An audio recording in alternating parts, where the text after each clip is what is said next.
Welcome to the Felt Dyslexic podcast. My name is Elizabeth Buckridge. For me, as a dyslexic artist, other artists and creatives have always been my number one inspiration. On this podcast, we talk with artists and creatives who share their stories and we gain insight into their process from inspiration to art tips, career building, and more. Today, we are so lucky to listen to the wisdom of Whitney Overocker. I'm excited to hear about her past and future projects and her insights on life as an artist. Thank you, Whitney, for talking with us today. Thank you, Liz. I'm so glad to be here. Thank you for thinking of me and excited for this discussion and conversation. Awesome. So I want to start with having you. Oh, this is Chechi too. I also want to say thank you for including my gallery and studio assistant here, my 5-year-old Labrador Chechi. She's very excited to have company today. You're the best. I wanted to start with having you describe the art you make. What mediums do you primarily work in, and what made you choose this medium? So I really have started off and focused on pencil work, pencil on paper, real detailed drawings of wildlife. And how I got into that is I had studied abroad for a while. And while I was living in Italy, that just the easiest thing to pack into a backpack and get on the road was just a sketch pad and pencil. So that's kind of how it started. And then I've really focused on that. I ended up taking those drawings and then putting them on porcelain tableware. So in 2021, I launched a tableware line that has my original wildlife drawings, some of which are featured here on the wall behind us. And then just in the past 2 years, I've gotten back into painting. I had done oil painting and pastels and charcoal while I was in high school and college, and have revisited that doing acrylics and kind of mixed media with foils, so metallic foils that are kind of silver and gold tones. That's cool. Yeah. Do you work in any other mediums, or is that pretty much? That's really the main two avenues that I'm working on right now. Yeah. Cool. So, how did you get into making art? Like, tell us about your background and how you first became interested in art. Well, I had great mentors in high school who I think acknowledged that I should pursue it, and they encouraged me to do so. So my sophomore year of high school, I had to make a very tough decision of whether I wanted to pursue modern dance and ballet or art, and I ended up going the art route, taking honors in AP studio art. And while my dance teacher was not thrilled, I'm still friends with her today. And she actually was my very first patron at age 15. She commissioned me to paint an owl. So she still has that. It's really sweet. Yeah. So what themes and subjects inspire your work? Like, how did you get into this specific style? Oh, I've always had an interest in wildlife. And I just I like absorbing kind of the nuances and details, and it helps me to see the animals and the wildlife. So I guess that's kind of how it started. Again, just it was the easiest medium to travel and pack when I was on the move, and somewhat nomadic and traveling. And yeah, so yeah. So I love the way that you do the detail. Mm-hmm. Isn't it different than just like blending? Yes. So when I started drawing, especially the larger pieces that kind of are oriented horizontally, those it's not just a typical sketch pad where you rip a page out and start drawing it. The paper actually comes on a roll. So I work from left to right, and I use a traditional cross-hatching style, which involves making very tiny, precise lines to build value and dimension to certain objects. And also, if you a close up on those, there's even individual wisps of hair on the animals. So that's kind of how I work. It's not just blending or making gradients. It's actually every line is very purposefully drawn. Very, very cool. Where did you grow up? So I grew up in upstate New York, in the Adirondacks, and I went to school in Albany. And then I went to college also in Western New York, Hamilton College, outside Utica, kind of in the Finger Lakes area. Did you do art when you were a little kid? I did. That's probably so. I had older half siblings, but they were, 18 to 20 years older. And so I was kind of an only child of sorts. And my parents were really good about always having a craft box or an art box that I would go to when I needed to kind of self entertain and distract myself while they were working or whatnot. So it was always well stocked with art supplies, markers, crayons, lots of glue and construction paper. And I loved crafting. I was always cutting things up and gluing and stapling things together since I've been very young. Yeah. Do you have a favorite colorway for your art? And is the colorway for your art the same or different than your house? And by the way, we're at Whitney's house. This is her Yeah. studio and home. Yes. Yes. So obviously with the pencil on paper, that's very monochromatic. So that's black and white and lots of grayscale. And I do like that a lot, especially for the tableware line where it's a very neutral palette. So it kind of goes with anything in the home. Um, However, since I've gotten into painting, it's almost like I was oversaturated in the on the grayscale and the monochromes, so I shifted a bit to do really colorful paintings. And I've definitely put a focus on blues. I always have just gravitated towards blues. I find them to be a kind of a contemplative color. To me, they're very grounding and thoughtful colors usually, and kind of soothing.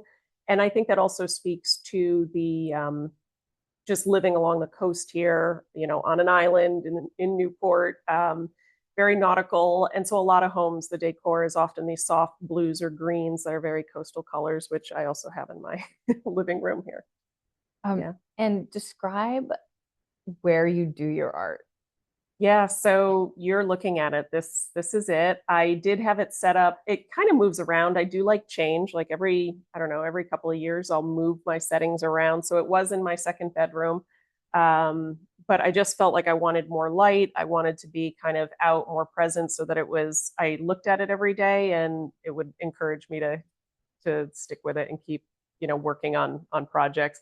When it's kind of set off in another room, and I did that intentionally thinking, okay, well, we'll have this kind of separation of living space versus workspace. And then I just decided to switch it up just this year, a couple months ago, and moved the drafting table and easel out here. I was getting ready for, or getting some pieces for, to be the visiting artist at a local gallery at Springbowl Gallery on Bellevue. And I just felt like everything was happening out here and might as well have the space to just lay things out and work on them. Yeah, it's pretty cool. It's a pretty cool space. Um, did your school system support your interests in art growing up? You said that like you had that amazing teacher. Was it just that teacher or was it like the whole school? Did they? Yeah, so I was really blessed with just the most amazing mentors, almost friends of sorts. My English teachers were spectacular. My math teachers were great. But I mean, specifically the art teacher, she took note of it and really tried to encourage me to pursue art and would kind of mentor me outside of class, or encourage me to come early so she could give me some pointers and whatnot. Yeah, Amazing to have a mentor. It really changes your yeah, life. it's been a huge element for me. Yeah. How do you see your work evolving and changing in the future? What do you have planned? So I've just finished another drawing series of sailboats that'll be launched in the next collection of the tableware line. I'll incorporate that into my coastal collection. So I focused on real iconic sailboat hulls and sail shapes. So stay tuned. That'll be coming in a few months. And then I'm really enjoying working with building textures underneath the paintings and underneath the gold and silver leaf that I've been working with. I think it adds almost like this fourth dimension to the pieces, and that's reflected literally, literally reflected in some of the the pieces that are at Springbowl now. I haven't seen these yet. Yeah. I'm excited. I'm super Yeah. excited. Is making art an emotional process or strategic for you? Hmm. Yeah, so strategic feels a little strong of a word. I think, I don't know, it just feels very kind of practical and I guess more more thoughtful or methodical using the mind. I of course wanted to invoke something for the viewer, some element of reflection. But I'm not sure if it's an emotion and if so, which one it would be. But it's definitely more thoughtful. I tend to have things be a little more cerebral, I think. I think that you have some comedy to your work Yeah. too. Yeah. I absolutely feel I I love incorporating just a hint of humor and a little bit of levity. Things tend to be very serious, and I want art, especially my art, to be approachable. I want people to feel like they can walk up to it, that it's not something esoteric that they can't understand or it doesn't make sense or need an explanation for it. For me, it's important for me and always has been that art is, I don't know, approachable. I Yeah, love that. yeah.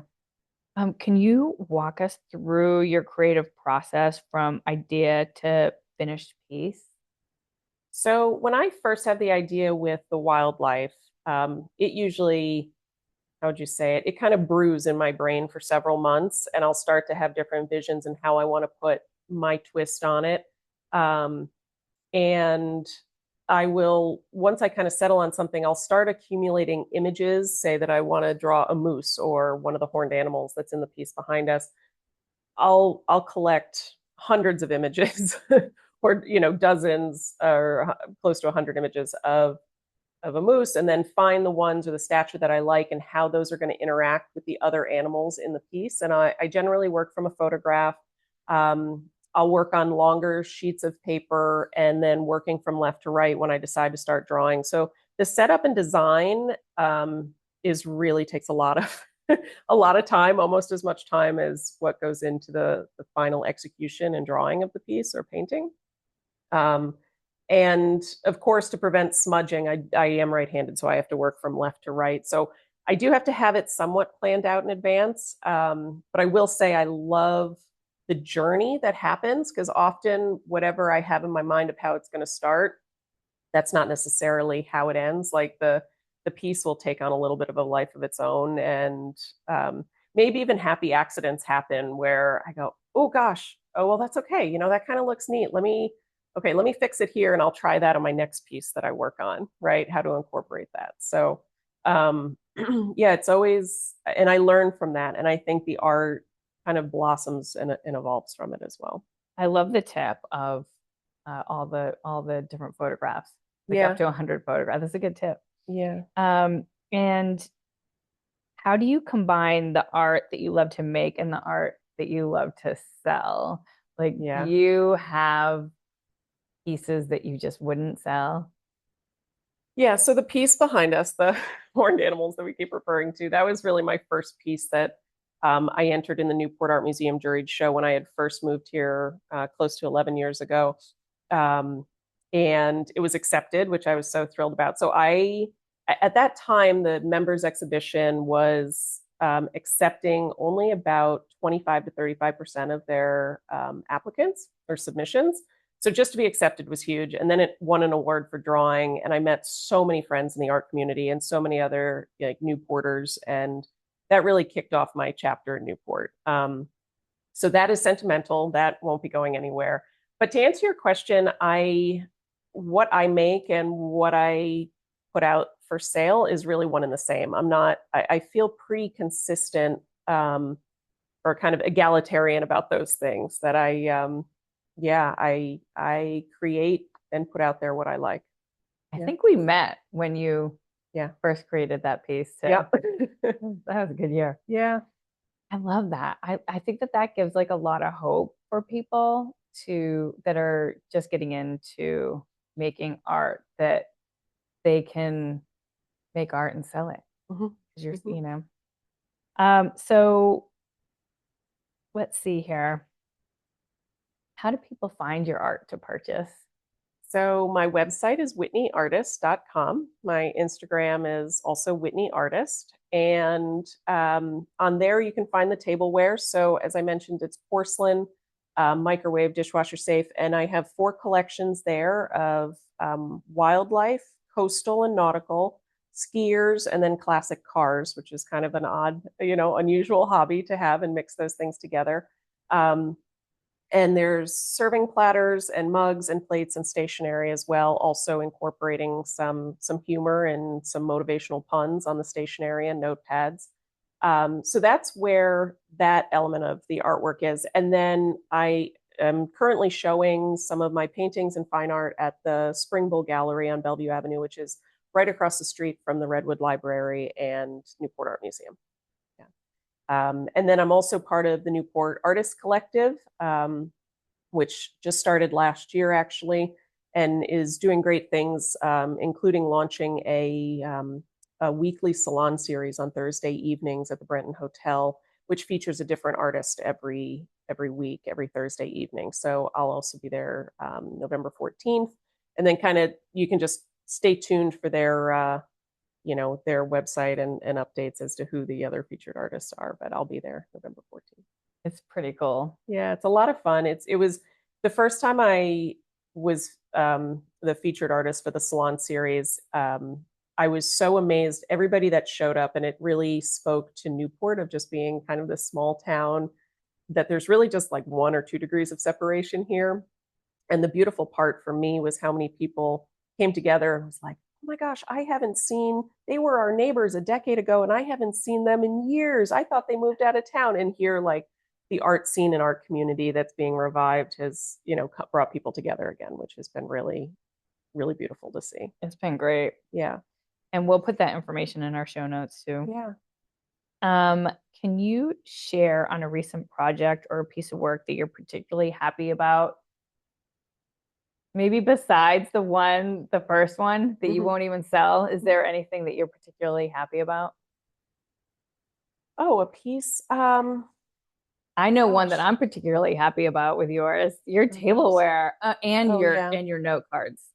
And Yeah. like the I think that project, just overall, it's not one particular piece, but it was really having a dream brought to fruition, I think for me was a huge accomplishment. I had always wanted to have my artwork be functional and be in people's homes.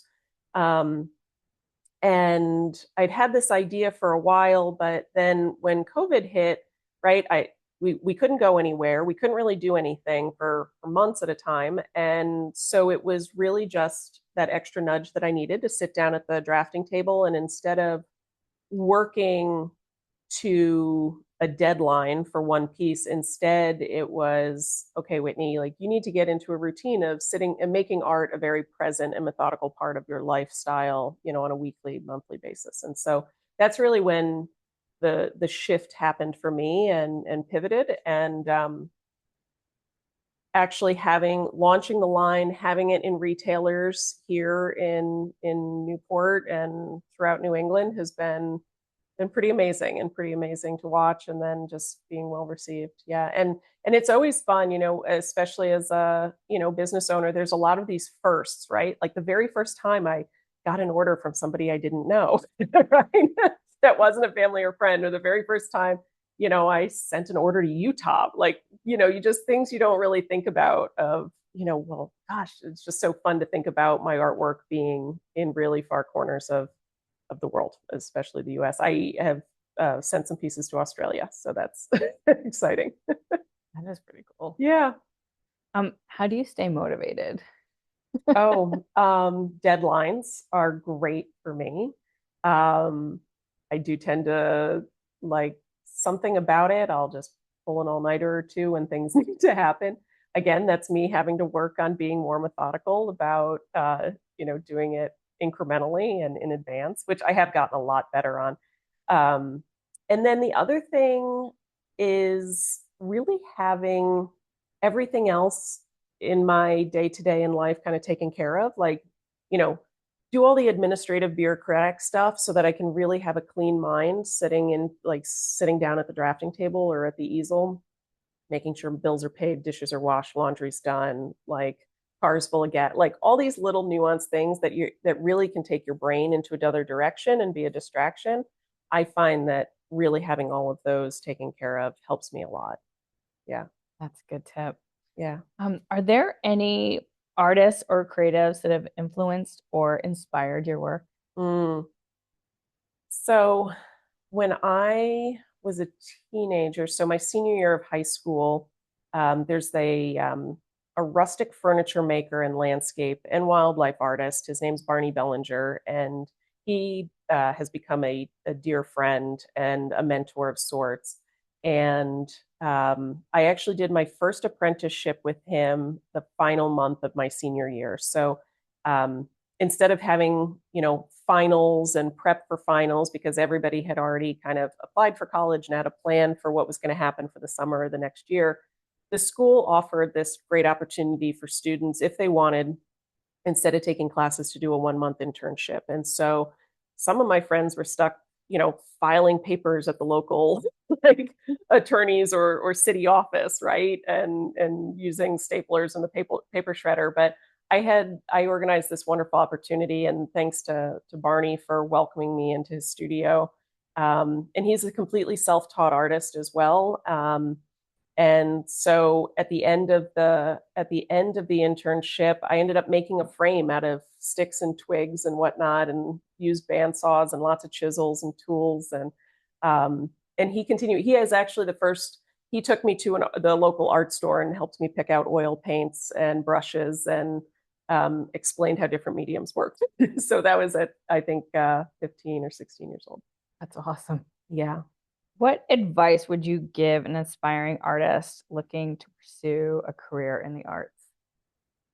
Oh, I think and this is probably just a reflection of my own personal experience, but as I mentioned, I waited several years before finally launching that dream of the tableware line. And my advice would be to start, just to just start, take the leap, even if it's a little one. Kind of put those voices of doubt or fear or a failure or imposter, whatever you want to call it, just take the lead, just start.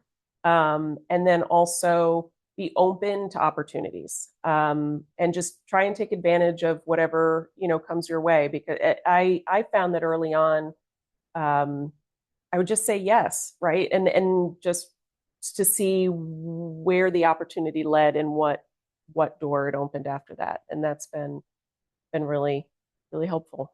That's good advice. Another example is that joining networking groups, local chambers, that has helped. You and I are both part of a, women's women in business networking group, and that has proven really helpful as well. Yeah. Um, what is your favorite book, movie, song, or podcast? Mhm. Okay. So, um, being here in my home, you notice I do not have a TV. I've never owned a TV. So I'm not a huge TV or movie goer. I guess most recently, I think one of the movies I saw was like the Ford versus Ferrari movie. I mentioned I love classic cars. That was a good flick. I'm not my favorite, but I did think that was a great movie. Um, I did get into, and I fully adore the Ted Lasso series. It was just such a good, positive pick me up and great humor. And his Ted Lasso's optimism was just Teflon. I mean, and I just felt that the writing and again the humor and the very human element of all of the characters, um, you just it's more of what the world needed in a little more positive, upbeat, and forgiving, and just all of it. I thought it had great elements to it. Um, for books, I've followed a couple different book clubs, and it's interesting as I think about it because there's not one particular book that has just totally changed my life or my world, but I really enjoy, that's been my favorite part about the book clubs is that I'm introduced to new styles of writing, new subject matters. And I feel like I pull nuggets, these kind of golden nuggets of truth and information from pretty much all of them that we've read. So is there exactly one? No, there's one that I really love for its art historical background, which was The Short Nights of the Shadow Catcher, the epic life and photographs of Edward Curtis by Timothy Egan. And I had seen Edward Curtis's photos throughout my, childhood and studying art history and the American West and American history, and never knew the story behind it. And it truly was epic. It was an Everest and monumental project that he undertook for his entire lifetime, gaining the interest of, President Teddy Roosevelt and Carnegie and JP Morgan. He was just taking on an incredible task at his time. And the other one that I've read recently that I liked was Horse by Geraldine Brooks. And I learned also recently that she's kind of a local artist, or a local author rather. She's based on Martha's Vineyard. And I've just started her other book called March, which is a Pulitzer Prize winner. But what I liked about Horse is it takes a particular painting of a horse and kind of tracks it, how that particular painting comes up across generations and across time in different people's lives. And there's a connection to the actual horse that the painting was based off of, is in the Smithsonian collection. And so this painting was in the Smithsonian American Art Museum, kind of tucked away in the back in the archives in their permanent storage. And I had actually, why that struck me is just how the provenance of the painting and building the story behind why it was painted. And I had actually had an internship in college at the Smithsonian American Art Museum. And so I could really picture all the places where she was.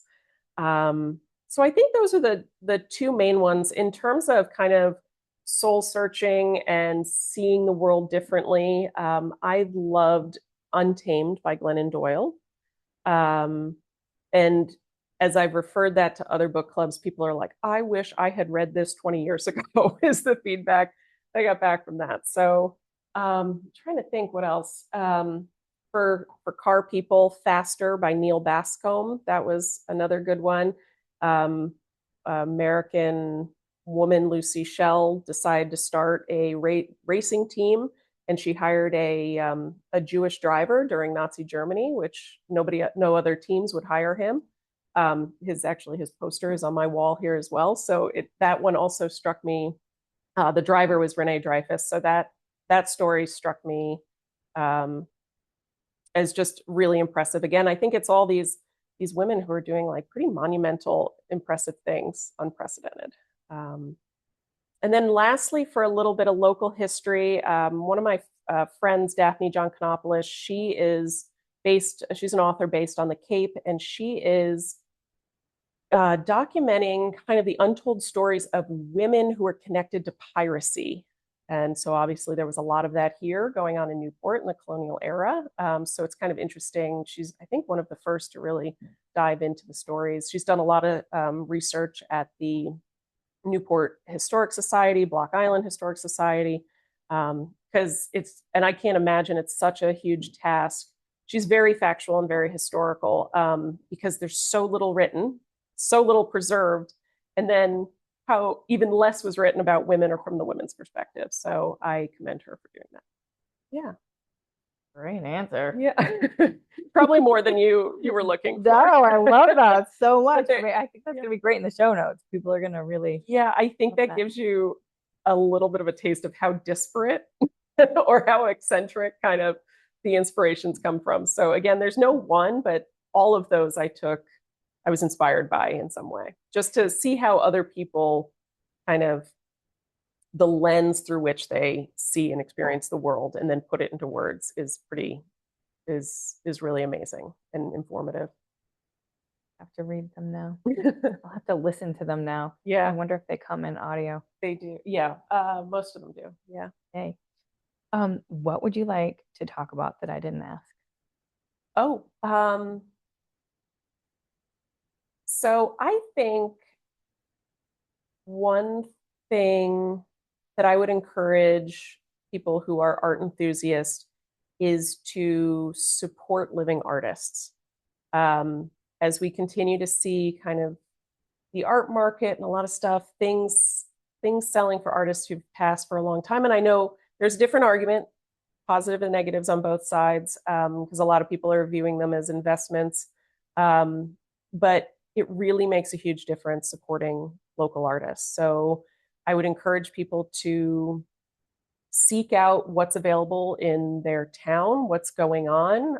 Grab your probably in your local paper, or if you go to the local art association or chamber of commerce, they'll probably have some information of what's happening on the art scene or open studio visits. Or here. Yeah, yeah. Um, whether it's Newport, but all the, so many towns, whether rural, agricultural, along the coast, in the mountains, art is very vibrant, and just more people need to see and experience it. So go support living artists. That would be my my suggestion. I 100% agree. Yeah. Thank you so much, Thank Whitney, you. for Thank you so letting much. us into your studio, into your home. I felt inspired for sure. You are so inspiring. And I love you so much. Much love. And we'll see you next time. Yeah. Thank you so much.